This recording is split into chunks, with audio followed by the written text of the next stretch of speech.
Hi, I'm Jim McCann, founder of 1-800-Flowers. I'm not satisfied when I learn something new unless I share it forward.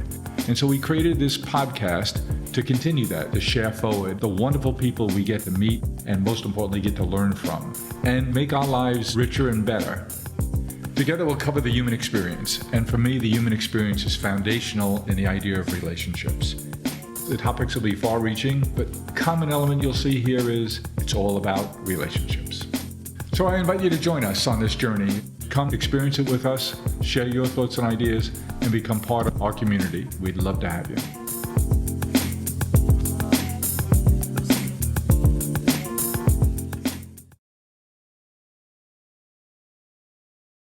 Today's guest on Celebrations Chatter is Dr. Deborah Birx, former White House Coronavirus Response Coordinator and author of Silent Invasion, The Untold Story of the Trump Administration, COVID-19, and Preventing the Next Pandemic Before It's Too Late.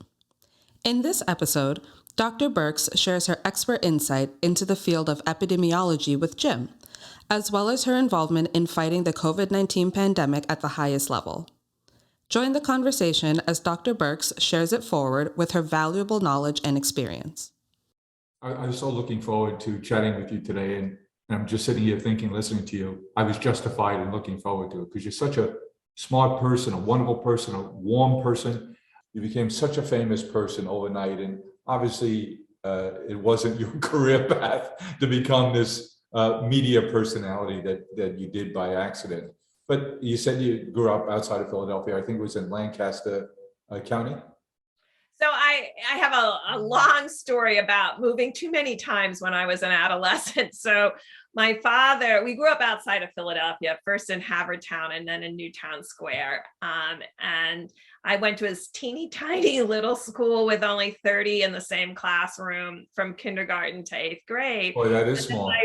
My father was with the space program with the GE company in King of Prussia. And when the space program, all the funding was taken away in 69 and 70, all of those electrical engineers and all of those PhD scientists were then put out unemployed.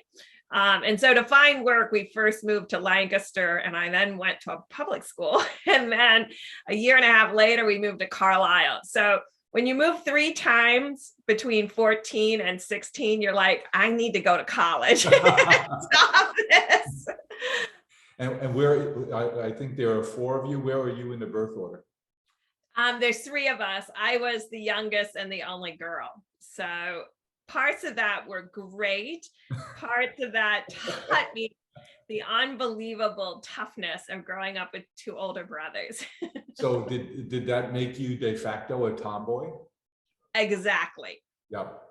So I'm not intimidated by strong men. I think that's why I was so successful. Well, that gets us into the harder things right away.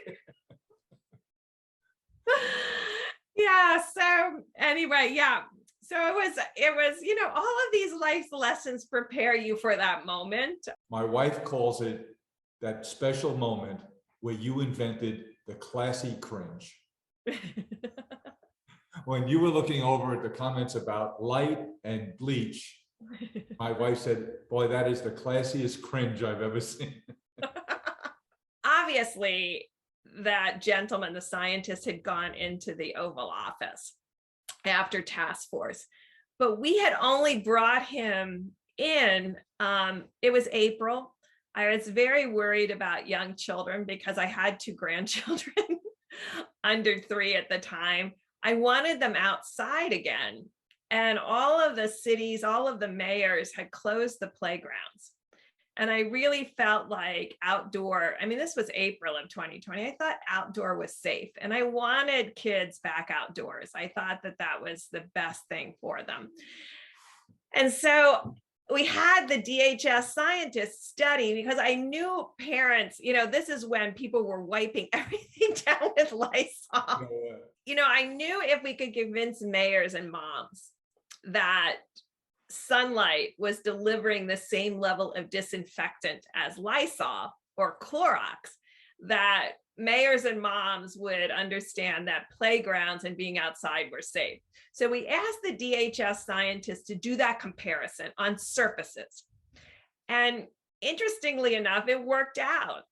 Sunlight, whereas Clorox maybe 5 seconds, sunlight was like 10 or 15 seconds, but constantly disinfecting. So I thought, okay, well, this is great. I can go out at the next presser and tell moms that they can get outside. And so I'm down in this little teeny tiny press room. Someone took that scientist that did the experiment, who was a bench scientist, who didn't, I mean, he's not a medical background, took him in to see the president. And the two of them started talking about apparently using this as treatment, but I had no idea. So they come down, the DHS scientist presents the story about how outdoors is safe for your children. And then it starts into this, could it be a treatment? And I am like, this is playground equipment. I don't know what's going on. And it was like, no one, the press doesn't say this because I don't know why. I guess I was a more visible target. So what they don't say is the president had his back completely turned away from me when he was talking to the scientist. He had to turn around to look at you. Yes, he had to, and he finally did at the end. But it was just, anyway, it happened. It never happened again. I made sure, I may make a mistake once, but it doesn't ever happen again. So let's go back to your university. You decide medical school. How does the Army come into play here? I think it's amazing that you did all those years in the Army and in the reserve and finish at the rank of colonel. That's an amazing achievement. 29 years in the military. Which was great for me because, I was used to, it made me very comfortable in very all male situations. And the military really invests in leadership and management training. And at the time, I just kept saying to myself, I'm a physician. Why do I have to understand how budgets work and how human resources work? And why do I have to understand everything about EEO complaints and how to make the workplace a better place? But that became absolutely essential to my work in the last 30 years of public health. And I think that people don't really understand or appreciate the amount of leadership and management training that the military does and requires of you to make each of the new ranks. You realize that you have to effectively communicate across race, ethnicity, age, and education. And I think often physicians aren't taught that. And so when you get back and you talk about how essential communication is, it's really essential to do it in a way that it's understandable, and it may be a specific platform that is needed to communicate with Gen Zs or Gen Ys. That was what was so interesting about going to the large universities, because I did get to over 30 of them. Going to those schools was fascinating, and I think it's part of the reason why I wanted to write the book. The students, the faculty. Do you have a book out? and could it possibly be called The Silent Invasion?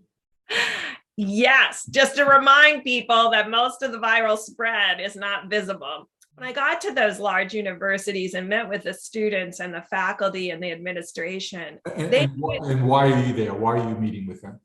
Because I wanted to make sure they were going to stay open. If you remember, in September of 2020, these large universities opened, and then University of North Carolina system closed 3 of their schools, and 90,000 students were left in apartments mostly, because most of them live off campus.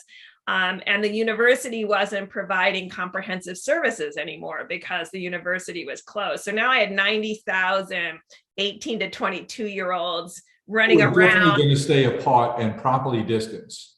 Right. So I was worried that would happen with the rest of the schools.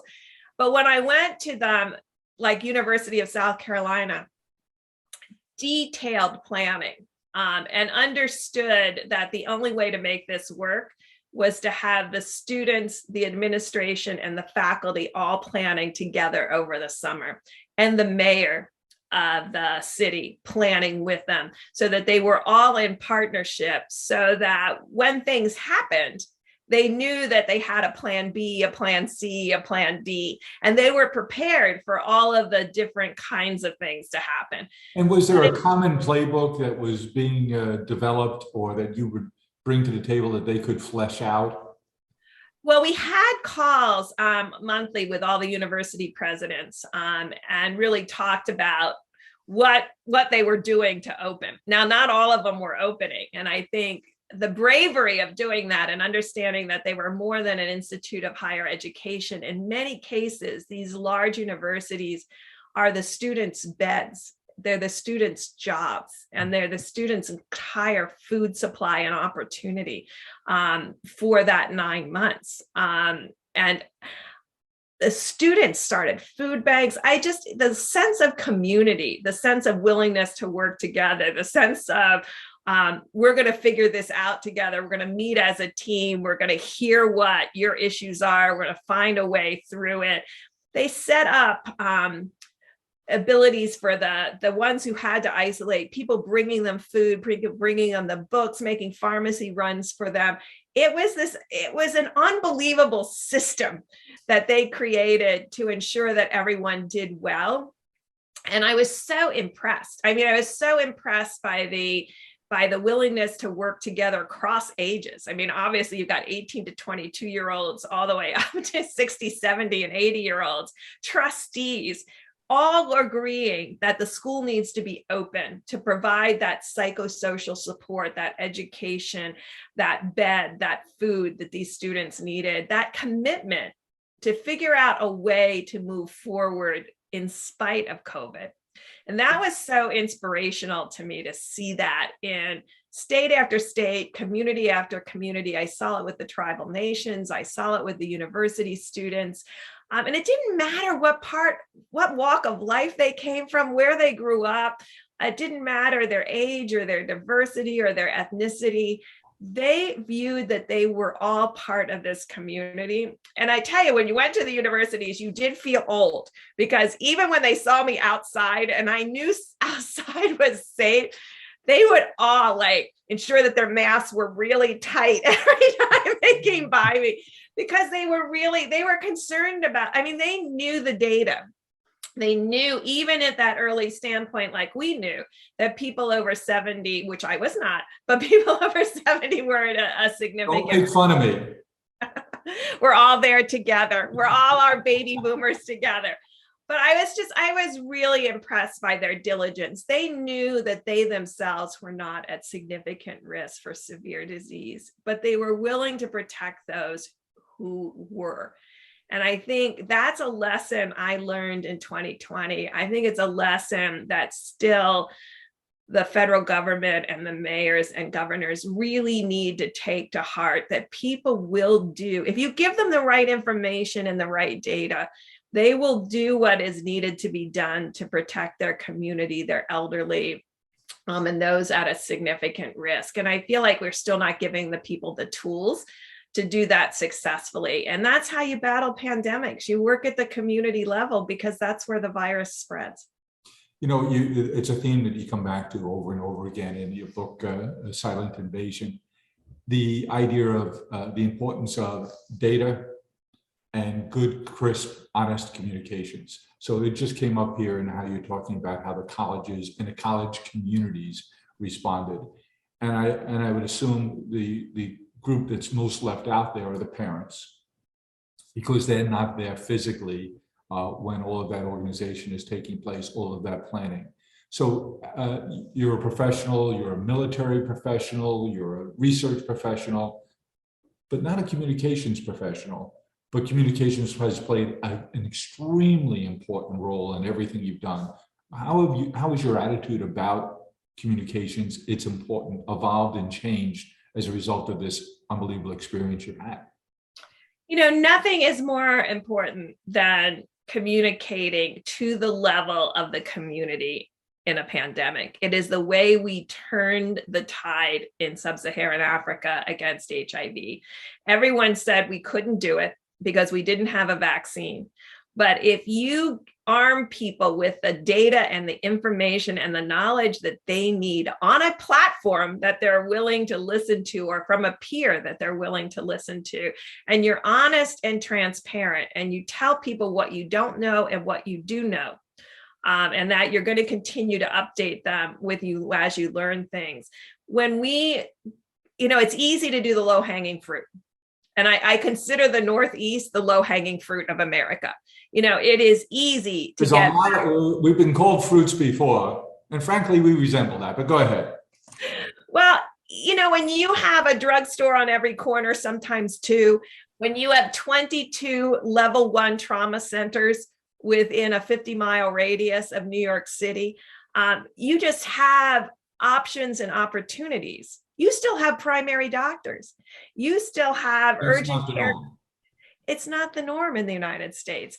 And so when you look at the red counties across the United States, the rural areas of America, like Mississippi has 1 level 1 trauma, one in the entire state. New York Metro has 22. But you don't see it unless you get out.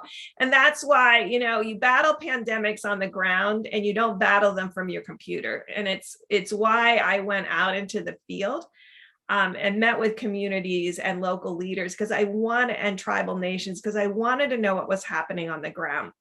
Because that's how we change the course of HIV. It's easy to do the easy stuff and it can make you feel good about it. But that 20% or that 30% that is not in there and hasn't heard the message or doesn't understand the message, that's on us. And so when I say that New York and Northeast is low-hanging fruit, it by and large was, because people could get medical information from their doctors. People who live in the rural areas of Louisiana, Mississippi, Georgia, Oklahoma, Arkansas, Missouri, they don't have primary doctors anymore. And so it was very frustrating to me to hear senior federal leaders go out and say, talk to your local doctor about vaccines. Well, their local doctor was the eye care specialist at Walmart. I mean, that was the level of healthcare out there. So it all depends on the lens in our glasses, doesn't it? Yes. We think the whole world looks like we do. I know during those early days, I'm privileged to be on the board of NYU Langone Health System. And we would have regular Zoom board meetings. And I found that very comforting to hear what the professionals were experiencing, what they were learning in real time, what their point of view was. And I found that around the office here at Flowers or in our other businesses, that people would, after a board meeting, would say, what's your impression? And you could give your impressions, and people were starved for information and sober information. And at that time, they weren't sure who should they believe, who should they turn to. And to have good, thoughtful, scientific, sober analysis with what limited knowledge we have, because no one remembers better than you, that we really didn't know how to treat this in the beginning. We didn't know how it transmitted, or at least the public didn't. And as we were kidding before about the great washdown of our groceries coming in, but at the very beginning of this, our fears were quite primal. Yeah. Would we get sick? Would any of our loved ones have the access to healthcare they needed? Would they have the ventilator if they needed it, back when the ventilator was perhaps inappropriately being used in so many cases? The learning curve in terms of positional therapy, the therapeutics that hadn't yet hit the pipeline. Those fears were very primal, but having a good flow of reliable, if incomplete, information seemed to be critical to our mental health. So, Jim, you just described perfectly. I didn't even have to say it. You described perfectly why communication is important and getting information out as you know it, as imperfect as it is.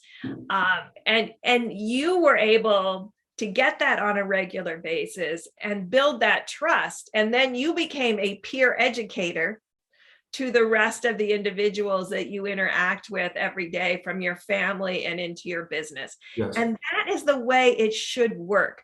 it should work, that there's constant information flow and details down to the level of your community. Because if they just said, we're learning how to do this better, you would have gone, yeah, okay, That really? doesn't help me. But saying, yes, people who are prone are doing better. We're understanding now that clotting is a big deal and that people are developing these clots at day 14, day 18. And so we have to prevent that. You learned with them, so you developed a trust relationship. Now imagine if all of your care and all of your access is through an emergency room that's 100 miles away.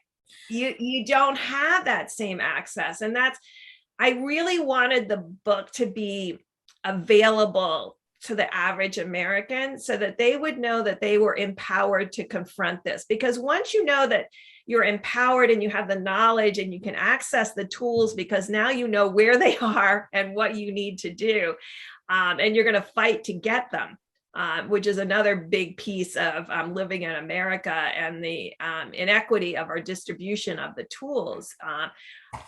Right now, if I was in New York City area, I know I could get Paxlovid. But I can tell you 3 weeks ago, 4 weeks ago, anywhere else, it wasn't easy to get Paxlovid.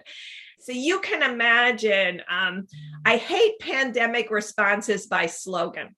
So it would be, ending AIDS was a slogan. Well, we all love slogans, though. Well, it's a great slogan, but you actually have to do the hard work to develop the strategy that will work on the ground and constantly be changing the strategy based on the reality of the data on the ground to actually, quote, control the HIV pandemic. And right now we've got slogans out there like, we're going to do test and treat. Well, how does that really work? How are you going to get tested? If you live in rural Oklahoma, where are you going to get those tests? You don't have a computer, you don't have a smartphone, or maybe you don't know how to order the ones from the federal government. How are you going to get that? How is that information even coming to you? Why is it important that you test? Why aren't we saying to every single person over 65, when you have a surge in your area, and it's not cryptic, when your friends and family start saying so-and-so got infected with COVID, that's when you need to start testing weekly. So right now, what should we be doing? Well, we should be looking at the data from last summer across the South. And we should be— Don't scare me now. we should be treating every single hospitalization and death that occurred in the summer of 2021 as a programmatic failure. Because you have to start from the goal of, we're going to save 100%. Because if you start from a goal of we're going to save 75%, you could just work in the urban areas and do that. But I'm sorry, every American matters. The rural areas. Right. So even though there's less people there, and you can do statistics and make yourself look great, but every time a map goes up that shows the red counties having a higher death rate, they've had a higher death rates from every medical condition since 1980. See, that's never pointed out. That's misrepresenting the data. Totally. And I don't know why they're doing that. That doesn't create a solution to point fingers. Creating a solution means you go back and look at last summer's data and you say, okay. Wait, that's profound, that overlay of analysis there. Well, it's been there. I mean, obesity, diabetes, hypertension, all higher across the South, all higher in rural areas, all higher among our tribal nations, all higher. Which is why? Is it a just diet? It's no access to preventive medicine and healthcare. Yeah. So okay, let's grab that spot. One of the things that I enjoy about my association with a major super health system at NYU Langone is access to hear what's going on. I have an opportunity to chat with a terrific doctor who's a transplant doctor, and it was just before COVID that we had a board meeting, and this doctor's name is Robert Montgomery, who we recruited to upgrade our transplant function at NYU Langone. And indeed he did. And he attracted a wonderful team from all over the country, and he built a wonderful program, and we got the certificate we needed to do heart transplants, which we're required to get from the state of New York. Yeah. We get it, and he's presenting in front of the boardroom, and he says, we've done 19 heart transplants here this year so far. Oh, and by the way, I was number 18. And the room went silent. It turns out Dr. Montgomery, who had a genetic heart problem, was in Rome at a cardiology conference and flatlines 3 times, revived by his buddies. He said, if I wasn't at a cardiology conference, I'd be gone. But it was clear he needed a heart transplant. So indeed, he was the 18th heart transplant in our system that year. And here he was 6 weeks later, standing before us. Complicating and more fascinating was the fact that he said the heart he received a year ago, a year before that, would have been thrown away. Why? Because it was hepatitis positive, hep C positive. So the organ wouldn't have been able to be used. But the progress in medicine in terms of treatment modalities, he said 6 weeks in, the hepatitis was probably already dead in his system. And he would continue the medication regimen until they were sure it was completely out of his system. But here's a man, a medical professional, leader in his field, having just transformed the lives of so many people by invigorating this transplant program. And here he is telling us 6 weeks ago, he was a recipient of a heart transplant, a heart that would have been thrown away a year ago. And we are all there just mouth open agape at this amazing story. So part of that wonderful affiliation is after the first board meeting we had after, call it April of 20, I'm lingering on the phone with Ken Langone and with Dr. Bob Grossman, who's our dean and CEO of the health system. So I asked Dr. Grossman, who I find to be a really progressive thinker, I said, what changes now? What does this change going forward? And he made a few predictions. And one was telemedicine was here to stay. What would have happened incrementally just happened right away. And the number he used then in March of 2000, we were doing 300, system-wide, 300 telemedicine visits a day. And at that point, we were up to 12,000. Today, we're at 15,000. So that's back to your point and a question for you about what else changes? What else will you look back and say COVID changed, accelerated, did away with? So telemedicine's got to have a big impact on rural care. He also predicted that it would be the death knell of private practice, that it just wasn't affordable anymore for individuals to go into private practice with the debt burden they came with from medical school, with the administrative cost, with the insurance cost. It was just, and plus their consumers, their customers, their patients wanted to be affiliated with a doctor who had access to a teaching health system, to a university health system. And private practitioners didn't always have that. So he predicted, the other thing he said, maternity. He said, we had to push maternity out of the hospital. We converted an office building on Long Island to a beautiful maternity center. He goes, probably will never really return to the hospital. And the hospital definition, he said, would change and shrink. Here's a man, Ken Langone and Dr. Bob Grossman, had just built 10 million square feet of NYU space around Manhattan. Now they're saying, we don't need a half of it anymore. So what else, Doctor, do you think we'll look back and say, this changed our public health policy, this made healthcare access more accessible in the tribal areas, in the rural areas, in the suburban areas that are not affiliated with a major university health system? So long question, how does this all change now? Why do we look back?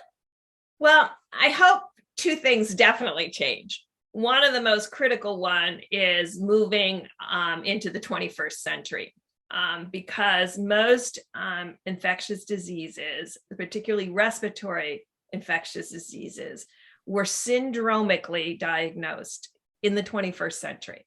A little explain in there, please. Yeah. So if you went to your doctor and you described symptoms that sounded like flu, the doctor said, oh, flu, and gave you the treatment for flu. He had no idea if you had flu. You could have had mycoplasma pneumonia. You could have had adenovirus. You could have had, your child could have had RSV, parainfluenza. You had no idea. And because you had no idea, and you were just treating by symptoms, the entire surveillance of infectious disease and outbreaks were all symptom-based. Blind. All symptom-based. Everything from diarrheal diseases, every infectious diseases. At this time when you're talking about treating hepatitis C and diagnosing it, we're saying to the rest of the population, oh, I think you have X. Now, imagine if we had done that in sub-Saharan Africa with fever, and we had said, oh, you have fever, you must have malaria. No. 20 years ago, we worked with major companies and we developed the ability that any child, any adult, no matter where you live in sub-Saharan Africa, you can get a HIV, TB, or malaria diagnosis, a definitive diagnosis, a laboratory diagnosis. And that's through blood work. That's through a finger prick. Yeah. And so if we had, and look what happened in less than 3 months, when we called the private sector together and said, we need definitive diagnostic tests for COVID. We can't find COVID based on symptoms. Within weeks, we had PCR tests everywhere. And within months, we had antigen and at-home tests everywhere. We applaud you and all the scientists who gave us the mRNA vaccine, which is, in my mind, as a layman, very much a miracle. But you're talking about all the other things around the periphery that make that effective because we know what we're treating. So right now, you should be able to say, oh, my grandchild has a fever and a cough. What do they have? And you can pick it up at your local pharmacy, a test that tests for flu, COVID, RSV, and all of the potential respiratory viruses. So you can go on to telemedicine, hold up your test and say, this is what my child has. Why does that become important? Because once you know what people have, you really push pharmacy. The pharmaceutical companies now see that there is diagnostics, so now they can get treatment. So now there's a real push to develop better treatment. What does this change? One of them on the list so far, you're saying, is an increased emphasis on diagnostics.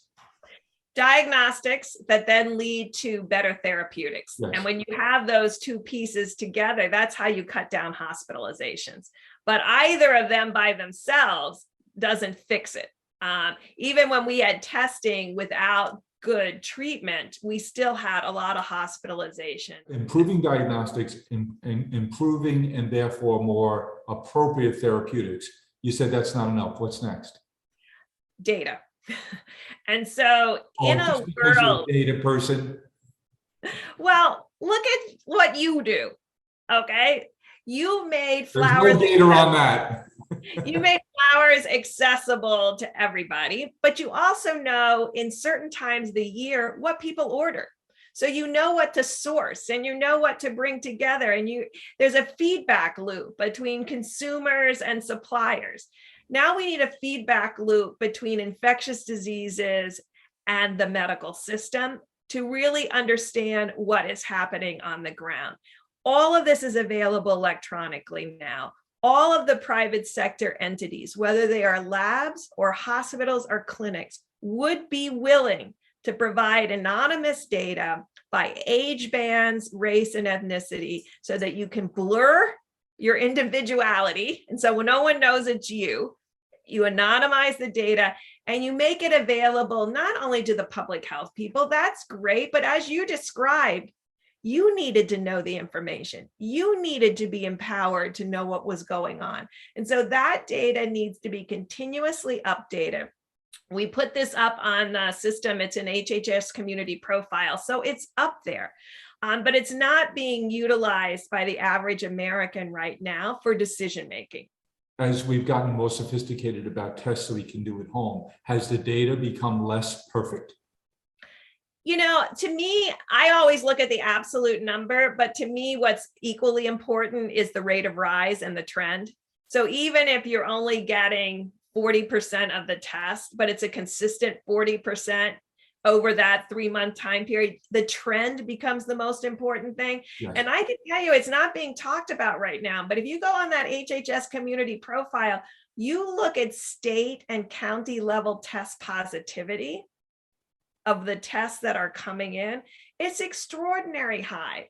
It's between 10 and 20% in many areas of the country. It is There, here in the New York area. I know that as of last night. It's over so we 10%. should be warning people right now this is how you need to prepare. And for those who can't afford it, I mean, you talked about getting antigen tests.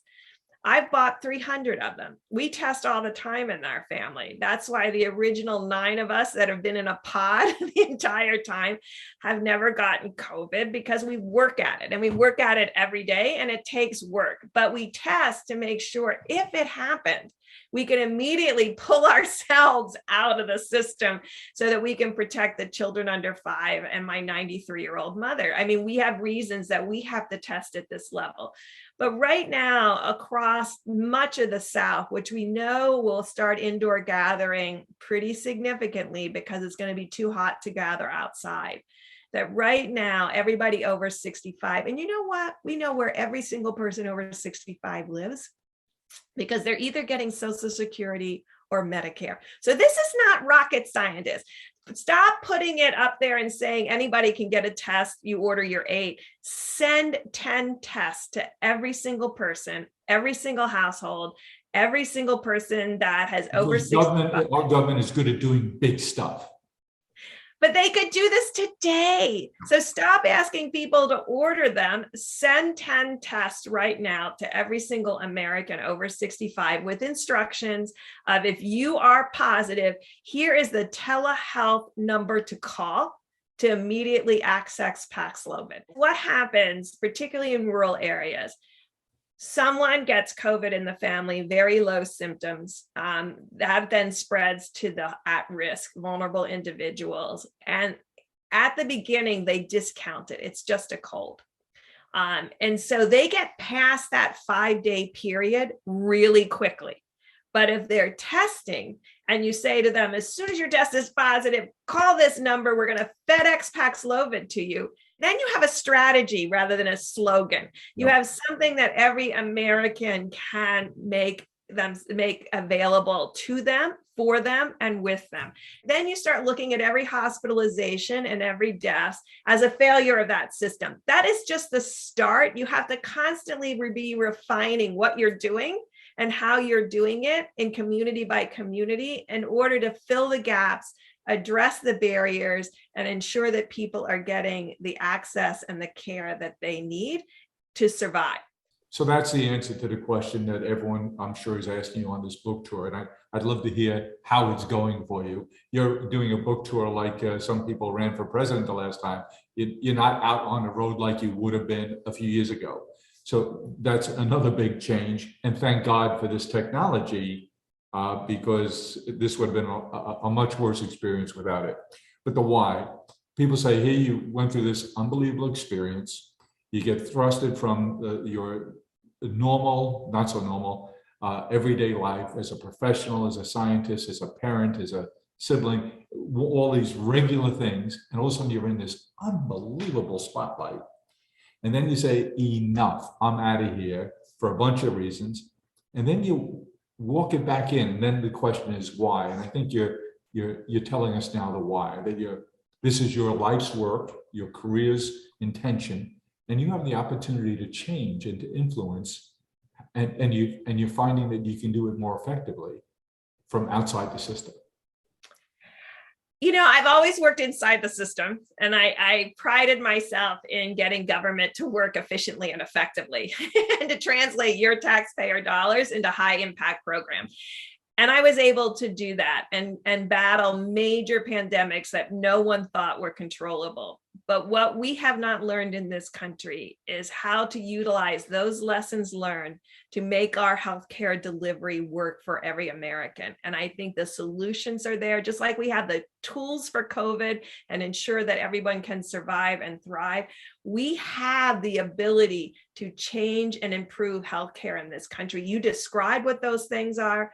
We can provide access much more freely, just like people can get flowers where there's no longer a florist.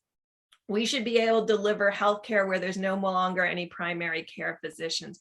But there's a whole series of things that we have to do. And you described healthcare delivery. You know, the strong hospitals have gotten stronger. So the urban hospitals are quite sophisticated, amazing places. But when there's a COVID outbreak, they fill up, and those community hospitals have no place to send their patients to get the level of care that you could access. And so we need to commit NIH dollars to implementation science and rural healthcare science. When people say they're following the data and the science, there is no data and science about behavioral reasons that people don't access vaccines. There isn't good behavioral science on how people are accessing primary care when they don't have it anymore. I mean, we have to, when we're saying we have to do the data and the science, then you have to actually get the data and the science, and we're doing neither of those now. And so we have to really understand what's happening in rural America and among our tribal nations, and find solutions both to the comorbidities that we identified that put Americans at unique risk, which is certainly elderly, but we can't do anything about that because we really respect our elderly Americans, but we can do something about obesity that leads then to hypertension and diabetes. And we can do something about healthcare delivery in our rural areas. And we can do something about science and research and implementation science about how to make things work better for the average American, and how we keep people in rural areas providing expert care. If it's going to be a hub and spoke model, you've got to put something out in the spokes. So it sounds to me like delivery could change, and hasn't quite changed yet, in terms of testing and treatment modalities in those rural areas and less than rural areas. So that's one big change. Telemedicine, clearly you think, can have an influence there. So it sounds like organizations like FedEx can play an increasing and more important role in healthcare delivery in the future because of the unbelievable infrastructures they've developed. Yes.